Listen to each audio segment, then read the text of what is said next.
থেকে এমপি বানিয়ে পার্লামেন্টে পাঠিয়ে হাটাজারির গরিব দুঃখী মেহনতি মানুষের অধিকার আমরা আদায় করতে পারি।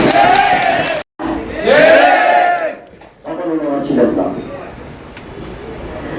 কর্মফল আল্লাহ পাক বলেছে কিঞ্চিৎ পরিবর্তন করব। তাই আপনাদের মাঠে ময়দানে ধান শীষে পৌঁছানোর ক্ষমতা আমরা কাজ করবো।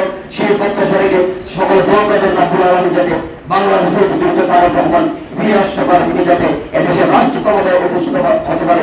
মা বোনেরা, এলাকার বাইরা, যুবকরা যারা আছেন মসজিদের মাদ্রাসায় যেখানে যান যেন আমাদের চিন্তায় করে আল্লাহর কাছে যাইতে হবে, দোয়া করবেন। ব্যারিস্টার মিলন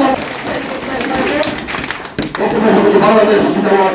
শহীদ রাষ্ট্রপতি জিয়া রহমান বলবেন আমাকে বলতে গেলে রহমান তারেক রহমান তারেক রহমান তারেক রহমান হাতে করে মানুষের অধিকার আদায় দিন। ব্যারিস্টার মিল বলতে পারবেন, ব্যারিস্টার মিল বলতে পারবেন।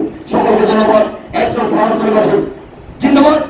একদম ভারতের ওয়ার্ড বিএনপির অঙ্গ সংগঠনের সকল পর্যায়ের নেতৃবৃন্দ জিন্দাবাদ। সকলকে ধন্যবাদ। আসসালামু আলাইকুম।